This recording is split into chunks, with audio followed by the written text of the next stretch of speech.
Hi folks, you ready for an amazing day at Australia Zoo? Australia Zoo is just outside of Beerwah on the Sunshine Coast, Queensland, Australia. It is one of the most prominent zoos in Australia. It was the legacy of Steve Irwin, the crocodile hunter, to preserve these amazing creatures, the crocodiles. So come for a journey through this amazing zoo with all of its unique wildlife.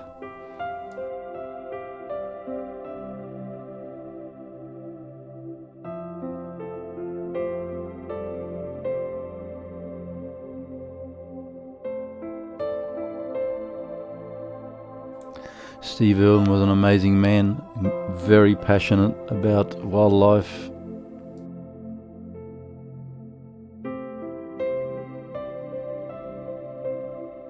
Australia Zoo has a great selection of wildlife from Australia and also from Africa and Asia.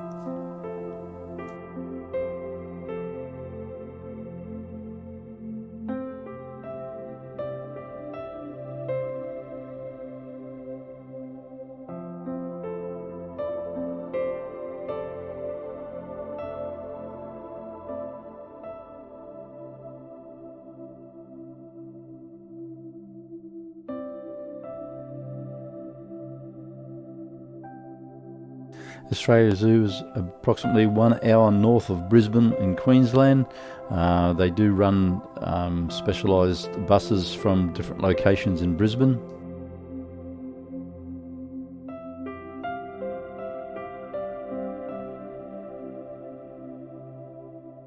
I will only do a commentary on some of the animals. The more obvious ones I won't talk about. This one here is a Komodo.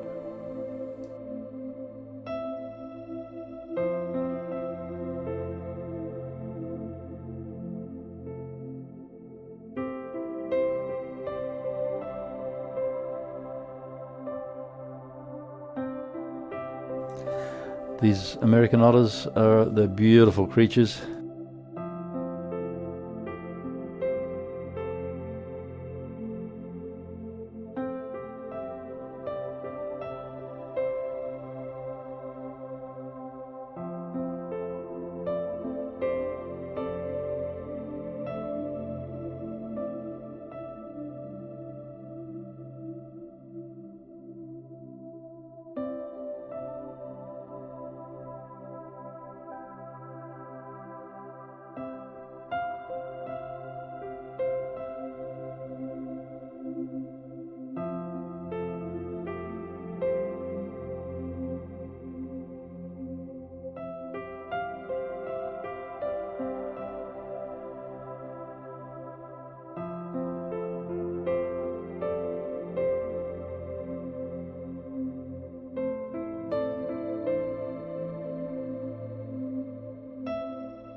There's a great selection of Australian venomous and non-venomous snakes, this one being the taipan.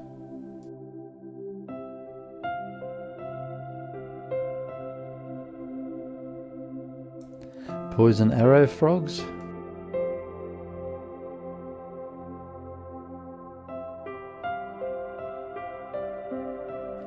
This is our red-bellied black snake.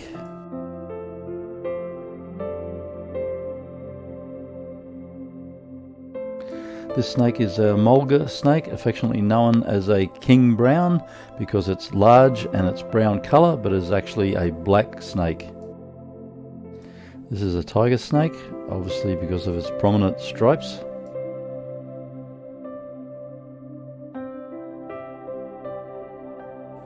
This is not an Australian snake. This is a king cobra. I think comes from parts of Asia and India.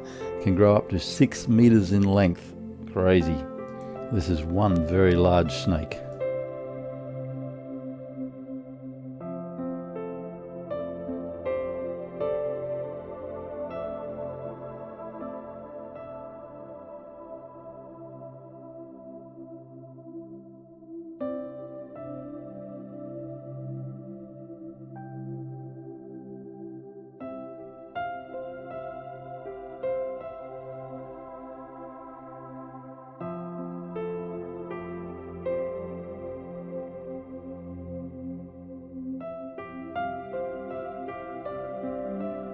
There's a diamondback rattlesnake from America, and in the background there are corn snakes.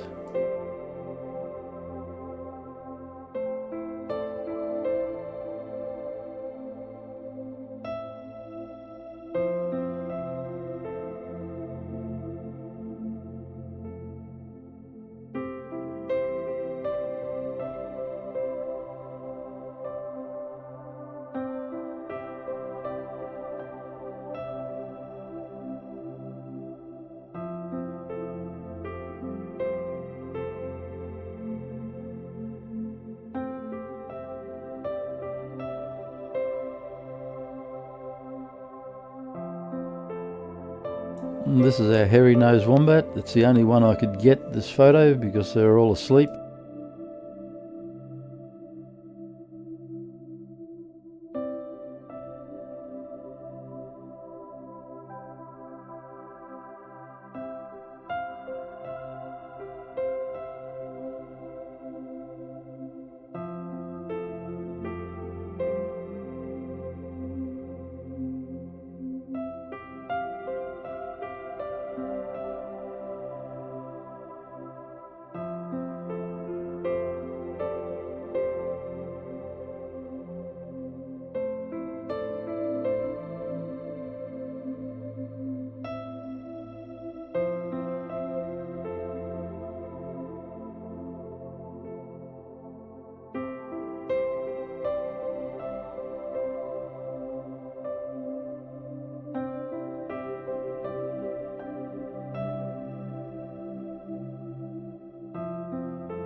This is our Australian red kangaroo.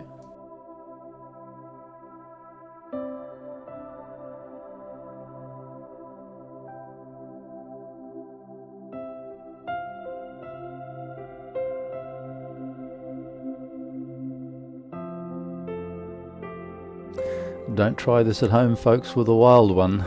These are very, very tame.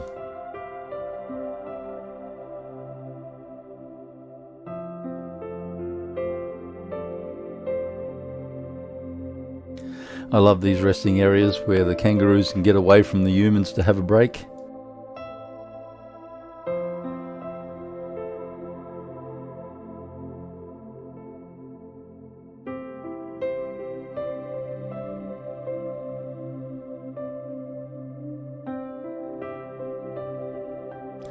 There is one species of koala, but there is two distinct variations in koalas, one being the southern and northern, and they are two distinct different colours of grey.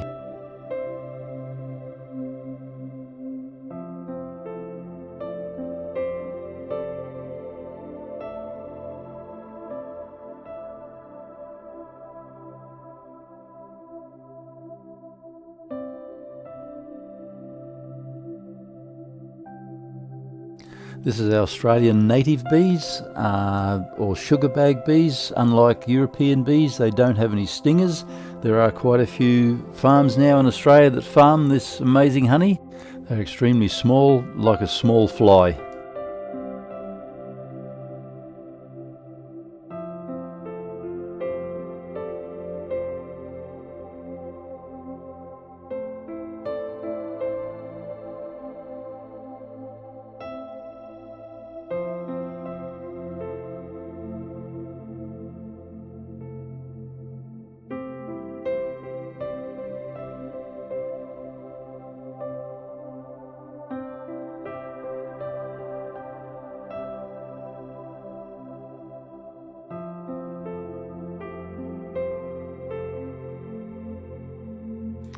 These are Asian elephants, obviously, in this area. They're much smaller than African elephants.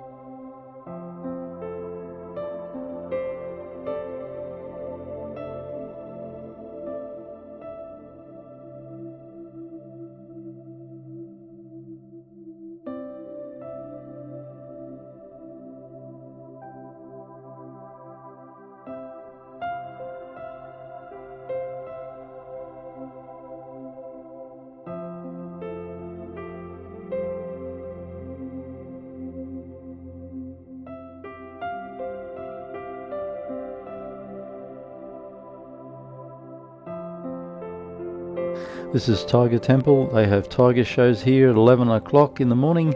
I missed this show on the program. It doesn't give you a time, and we were too late getting here.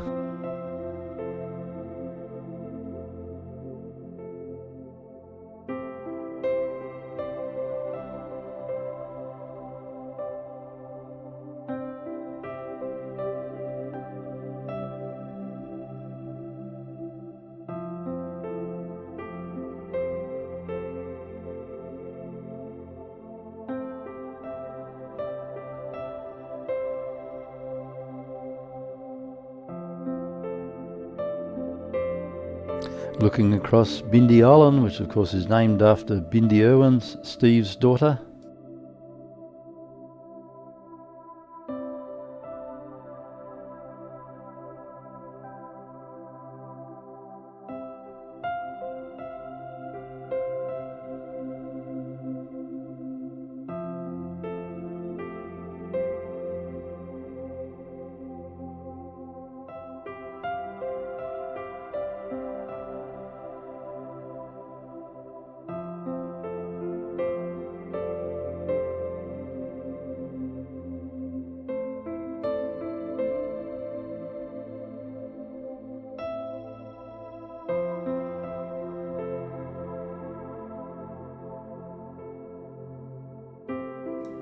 Meerkats are just so cute. They're amazing how they always have a looking out for birds and predators.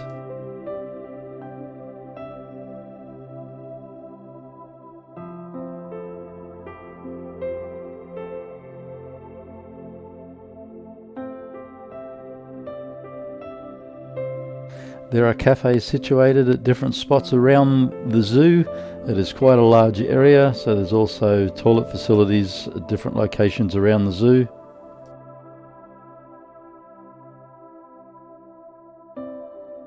Just a couple of cheetahs from Africa in the background.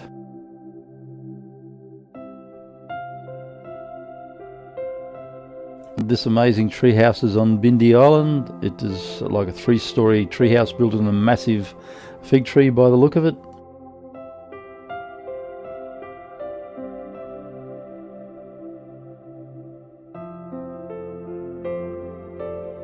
There are different free shuttle buses that can save you time and legs to help you get around different parts of the zoo.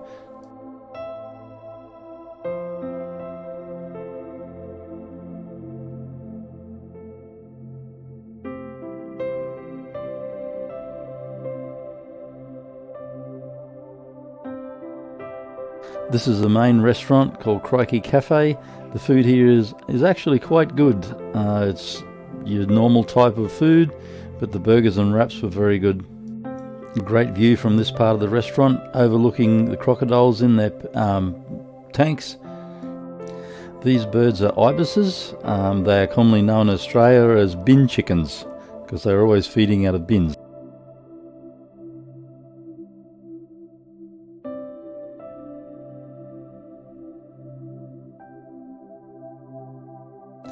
We're coming up to the Crocodile, which is the big stadium for the wild bird show and the crocodile show. I've left in a lot of the informative parts of the show as it is very good information.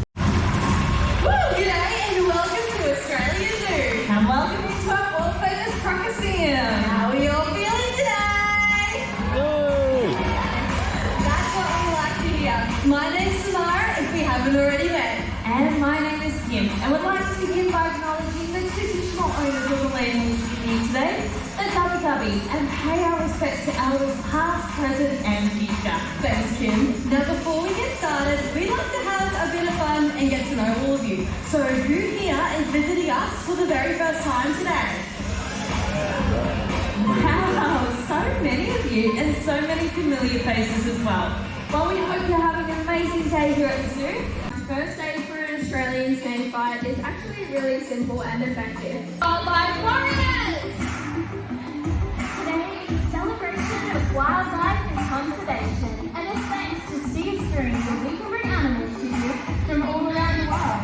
These beautiful birds flying over your heads are macaws. No birds.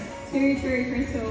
Worldwide habitat loss is still the biggest threat facing the survival of all our gorgeous wildlife. So let's make a difference today. People steal them from their forest homes and sell them as pets. But we can help keep them flying free by always saying no to the illegal wildlife trade. And trust us, you don't want to commit to a pet bird that lives to be 100 years of age, but stays forever as hyperactive as a 5-year-old child. There we go. Well done. Let's hear it with Dara.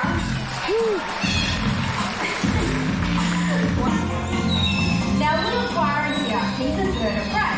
Now that does mean he eats meat items. However, he isn't just any old bird of prey. He's a specialised hunter known as a arachnid. Unfortunately, he did come into care with a bit of a leg injury and he was deemed unreleasable. But as you can see, he's an amazing ambassador for his species here at Australia Zoo. Now this is Lily and she's what's known as a beautiful red-tailed black cockatoo. She's quite spectacular, isn't she? Now one fun fact about these guys is they're sexually dimorphic. Now you can tell the males and the females apart just by looking at them. Lily has a beautiful banded tail. Now that does mean that she's a girl. Perfect. Wiggle your hand for me, darling. Wiggle up and down just a little bit. Can you see that, Bill? And you go just like this again. I just got a virtual, sorry, just 1 minute. Lily, I really needed that money for lunch today. Now, we talked about this and we've agreed on one thing. Now, we're going to try this one more time. Go, Bill. Just let her play with it. She's pretty curious. So, there you go, Bill. Come on, darling. Bye. Once she does, place that in your hand, close a few fingers over the nose. Now, thank you very much. Come on, Leo. This is Lily, my amazing red-tailed black cockatoo. Grow a native plant in your backyard, and sooner or later you'll have some gorgeous native wildlife at your place. Well, please put your hands together for Crystal and our gorgeous Australian Zoo-free Koalas! Exactly where they are without having to pop up, show off his big bulky body, show off his big scary teeth. He wants to stay completely unseen for as long as possible. He wants to make sure that he almost lulls those animals that are coming down to have a drink into this false sense of security where they don't think he's there. They stay in the danger zone for as long as possible so he can sneak on over just like this. He's not showing himself, not making any bubbles, not making any ripples. He's just waiting those animals out, finding the perfect position to set up. If you watch his legs, he's going to pull his forelegs forward. He's going to get a big kink in his tail. He's going to build up all of his power. Normally he'll sort of dig his feet into the mud. Once he knows he's in the perfect position, he's perfectly set up, and the animal's in a really good spot next to the water. Come on, big boy. I'm going to come out slow, are you? Yeah. Come here. Good job.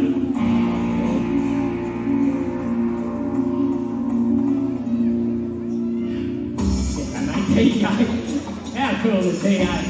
He does what he wants, he's the boss. His skill was on and stays away. Definitely didn't come steaming out. Went over here and gave him some heat. Yeah, thanks, Nero. Now, if I sound a little bit nervous right now, that's because I genuinely am. I might just go a little bit quiet. He can strike out and hit this fence, and in his jaws he's got more jaw pressure than any other animal on the planet. About 3,000 pounds per square inch. closing jaw pressure. So if he did grab me mid-body, oh, bugger. No, he tell you what, heart is racing a million miles an hour. With his jaw pressure, if he did grab me mid-body, he would actually crush me down to a couple of centimetres thick instantly, and I would blow out either end like a tube of toothpaste. Kids, great show for you guys, but it sure would ruin my afternoon. More jaw pressure than any other animal on the planet. It's insane. So you've seen there that strike from the edge of the water, but they can do what we call a tail walk, and Nero is going to demonstrate that for you now.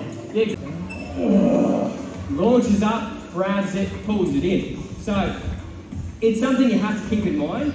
People have been taken by this method in the past. They climb out over low-lying branches, down your legs down. Oh, he just blew that sausage in half. Or he's not designed for running on land. So that's his second strike. That's his strike range there, to the back legs. This right now is flat out for Charlie on land. Charlie the chicken. Oh, boy.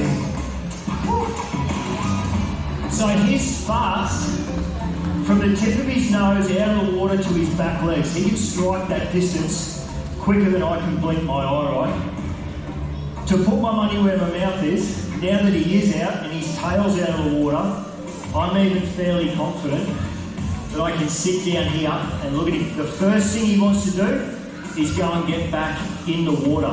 Why? That's because he knows he's in his element. That's where he's dangerous. In the water and at the water's edge. 4 short staking little legs, big brown belly, and that giant tail that he has to drag behind him everywhere he goes. Once he's out of the water, that tail actually works against him, works like a giant handbrake. In the water though, it helps propel him to the cruising speed of a dolphin. No one can outswim a saltwater crocodile. However, despite how fast they are at the edge of the water, despite the fact that they can launch vertically straight up out of the water, despite how powerful his jaws are, they are still one of the easiest of all the apex predators throughout the world to avoid. Lions, tigers, bears, they're animals that can swim better than you, they can climb trees, and they can run faster than you can. Saltwater crocodile, all he's got swimming, and that surprise attack at the edge of the water. So if you follow 3 very simple rules when you go up into crocodile territory, you'll never come into conflict with one of these amazing animals. And it's as simple as staying 4 to 5 metres back from the edge of the water so you're out of that initial strike range. As Nero said, if I stand back here, I can stand in here for the next 24 hours, provided I'm far enough away, Charlie won't come out to try and get me because he doesn't want to scare me away. He knows that if he leaves me alone, eventually I'll feel comfortable and safe enough that I might start to venture on down here to the edge of the water. He knows if I'm stupid enough to keep standing there, he's a very good chance of catching me out. I move back here, instantly he'll stop. If I stop moving, he'll then have to come back up to the surface to actually see where I've gone, because now he can't feel me, he's lost where I am in the crocodile. There we go. Don't enter the water. Like I said, they can swim at the cruising speed of a dolphin. You'll never ever outswim one. You think that would go without saying. However, up in Northern Australia, I guarantee you right now, someone is swimming in a waterway that saltwater crocodiles live, and they shouldn't be swimming there. And don't overhang the water, because there have been people taken out of trees and any object overhanging the water. So if you follow those 3 simple rules, you'll never ever come into conflict with one. What do you reckon, Nero? Yeah, exactly. And we're so lucky to have this real big clear pond so you can see how Charlie moves under the water, you can see how he hunts, how he swims, how he strikes, and you get that better understanding of crocodiles. The more you understand a potentially dangerous animal, the less fear you have, and the safer the crocodile or the animal ends up being in the long run. So, I mean, we don't expect you to go away loving crocs as much as we do. I mean, we get to work from every single day, we're crazy about them, but what we hope is you can go away with a bit of a better sort of understanding, appreciation for that really important role they do play up in those northern. It's very great advice to heed in the northern parts of Australia. It will save your life. It's a very large reticulated python.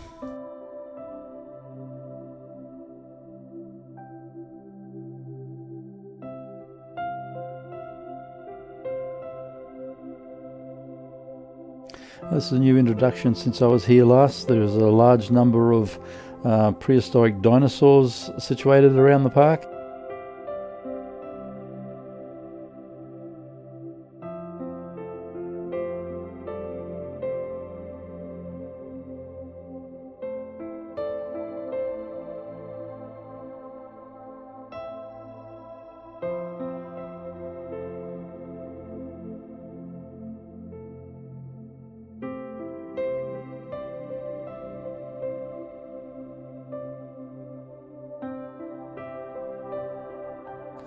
This is a fantastic area for free roaming kangaroos and walking with them and being part of their lives.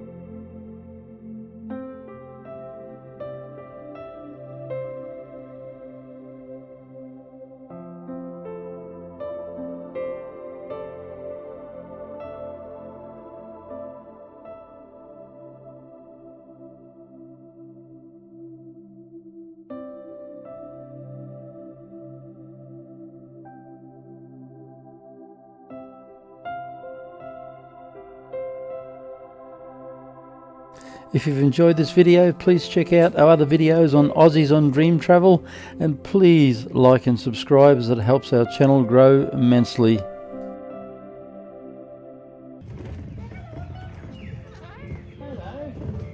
What's his name? Oka. Hello, Oka.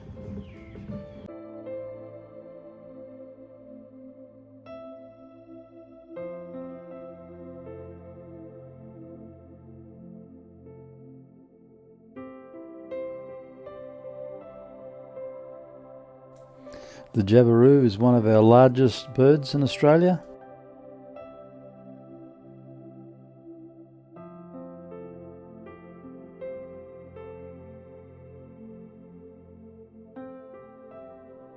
There's an amazing little water park here for the kids to cool off on a hot day.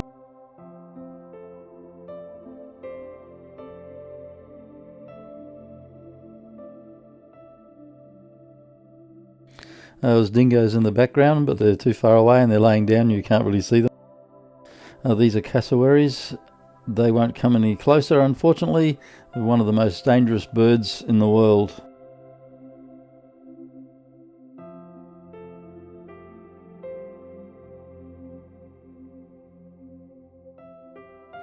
Tasmanian devils are all asleep.